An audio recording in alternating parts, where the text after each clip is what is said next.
Science in depth में आपको स्वागत है।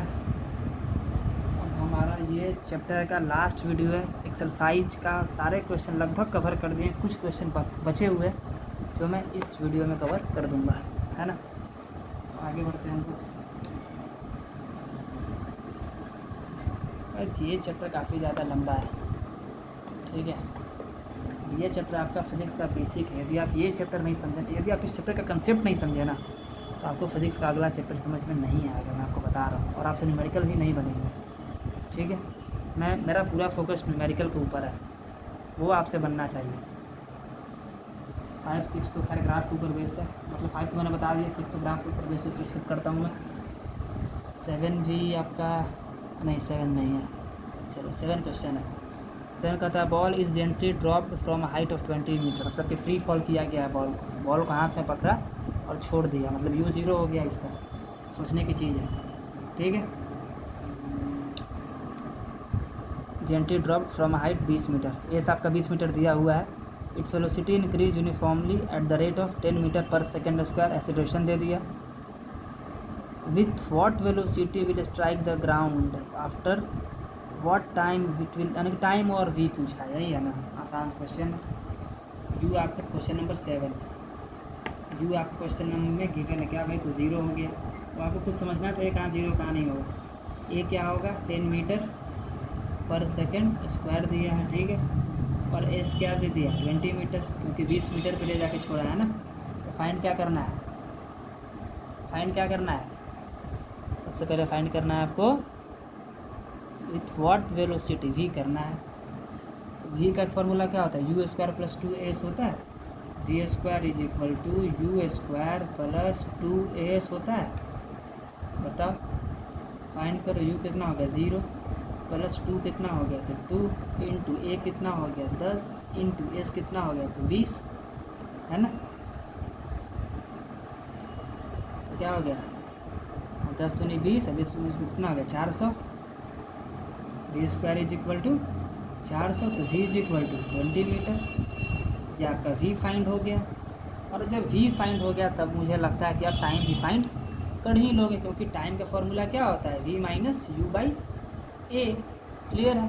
V की वैल्यू पुट करो, कितना हो गया 20, माइनस U कितना हो गया 0/A कितना हो गया 10, 10 दूनी 20, मतलब कि T क्या हो गया 2 सेकेंड। क्लियर है। उम्मीद करता हूँ कि आपको समझ में आ रहा होगा। आसान सा क्वेश्चन था, आसान सा आंसर है। नेक्स्ट क्वेश्चन हमारा 8 नंबर है, देखते हैं क्या कहता है। ग्राफ है, इसको स्किप कर रहा हूँ मैं, ठीक है। 9 नंबर देखता हूँ। State which is the following situation are possible and gives example for each this, ठीक है।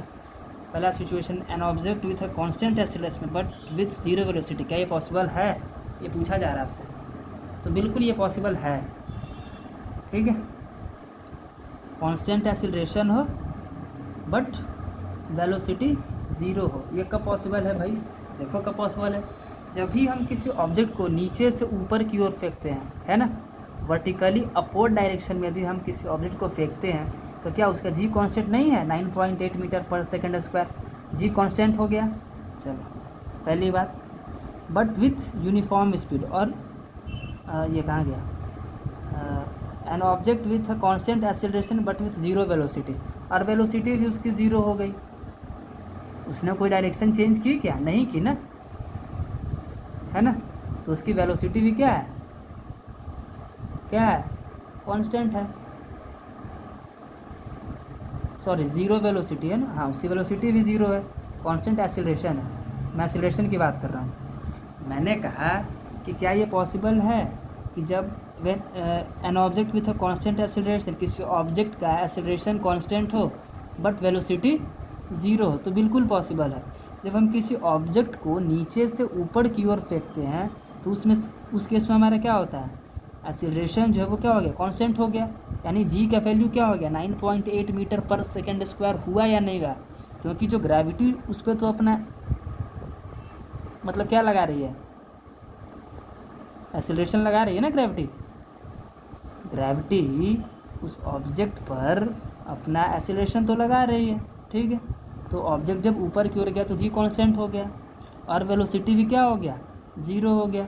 क्योंकि जब वो ऊपर जाएगी जाएगी जाएगी जाएगी तो एक समय ऐसा आएगा कि वो वहाँ पे उसका गति कमता जाएगा और वहाँ पे जाकर रुक जाएगी और अब वो नीचे आना शुरू हो जाएगी।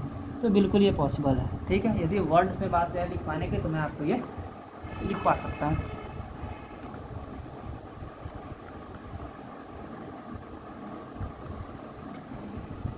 मेरी राइटिंग ख़राब है, ठीक है, इसलिए मैं बोल देता हूँ, आप खुद लिख लो। लिखो, yes it is possible, yes it is possible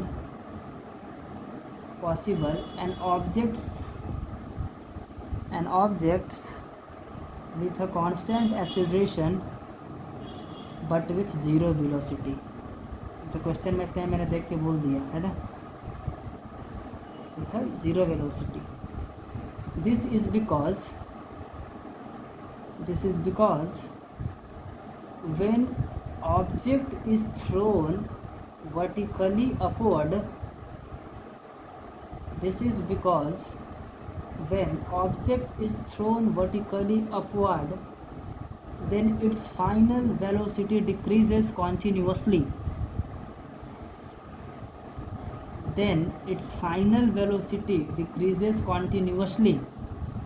and maximum height with final velocity becomes zero, but acceleration due to gravity of the earth is 9.8 meter per second square, which is constant।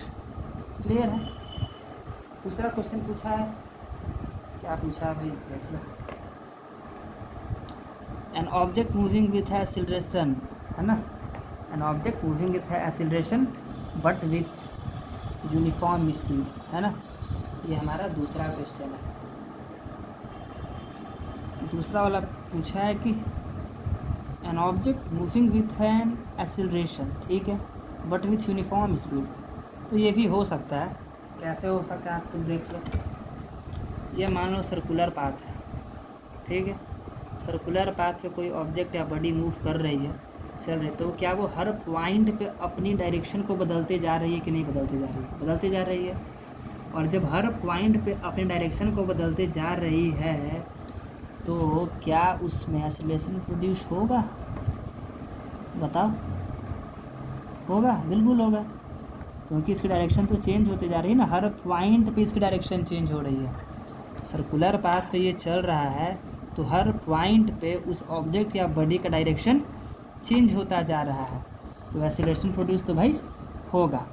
और uniform speed के साथ भी हो सकता है। मान लो circular path पे ये 20 किलोमीटर प्रति घंटे की रफ्तार से कोई ऑब्जेक्ट है या कोई बॉडी है मूव कर रहा है, ठीक है, मूव कर रहा है।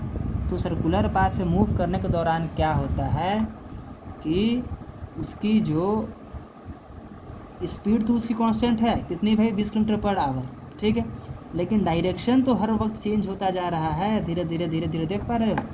तो एक्सीलरेशन भी इसमें प्रोड्यूस हो रहा है और यूनिफॉर्म स्पीड से मूव भी कर रहा है ना। तो ये भी पॉसिबल है। इसे भी मैं आपको लिखा देता हूँ, आप लिख लो। When an object moves along a circular path, then its direction of motion is taken a tangent, but its weight acts vertically downward along the radius towards the center of the circular path. Both of them makes 90 degree। Clear है? तो समझने वाली चीज़ यही थी। When an object moves along a circular path, then its direction of motion is taken as tangent, but its weight acts vertically downwards along the radius towards the center of the circular path. Both of them makes 90 degree। Clear है? तो यही बातें मैंने अभी आपको बताया है ना। आगे बढ़ते हैं।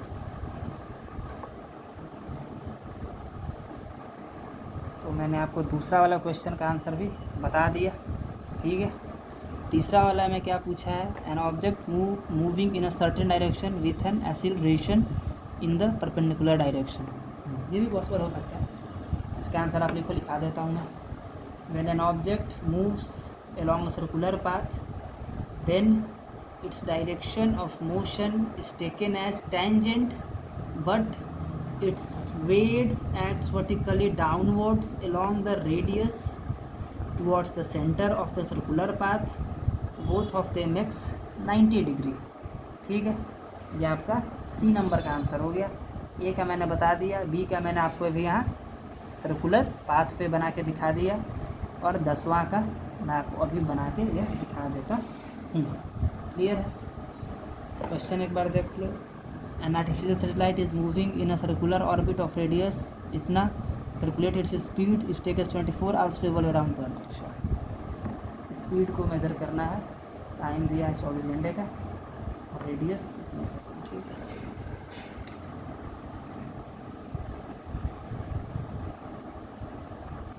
तो ठीक है, क्वेश्चन नंबर 10 के लिए ये अप्रोच सही रहेगा। रेडियस क्या है भाई? 42,250, 42,250। ठीक है, टाइम क्या है? क्या किलोमीटर है ना? टाइम क्या है? 24 घंटा। बदलो इसको सेकंड में है ना, तो 24 गुना 60 गुना 60 सेकंड है ना। आवर में था, मिनट सेकंड में किया। क्लियर है? तो डिस्टेंस के लिए क्या कर देंगे? 2 पाई आर है कि नहीं? सर्कुलर है ना, सर्कुलर है क्योंकि ऑर्बिट पे मूव करो सर्कुलर पे, डिस्टेंस 2 पाई आर। ठीक है, तो d is equal to distance 2 pi का वैल्यू 22/7, आर की वैल्यू क्या है? 42250। ठीक है, कट कर लेना, जो आंसर आएगा वो आपका निकल के क्या जाएगा? डिस्टेंस है ना, बस तो नहीं 44। ठीक है, जो भी आएगा, ये मान लो कि आपका आंसर आ गया x। क्लियर है? आंसर x आ गया। तो स्पीड पूछा था ना, तो स्पीड का फॉर्मूला क्या होता है भाई? डिस्टेंस अपॉन टाइम होता है। ठीक है, तो डिस्टेंस जो आपका x आया है उसको पुट कर देना, और टाइम जो आपका दिया हुआ है 24 गुना 60 गुना 60, इसको पुट कर देना, आपका फाइनल आंसर आ जाएगा। क्लियर है? तो यही आपका आंसर है। उम्मीद करता हूँ आपका पूरा कंसेप्ट क्लियर हो गया होगा, खासकर न्यूमेरिकल कंसेप्ट आपका क्लियर हो गया। मुझे पूर्ण भरोसा है कि न्यूमेरिकल का कंसेप्ट अब आपका पूरा क्लियर हो गया, और ये चैप्टर भी इसी के साथ यहाँ पे समाप्त होता है। ठीक है, हम लोग अब नेक्स्ट चैप्टर की शुरुआत करेंगे, जिसका नाम है लॉज ऑफ मोशन। वो भी काफ़ी इंपॉर्टेंट चैप्टर है ना। तो मिलते हैं हम लोग नेक्स्ट वीडियो में।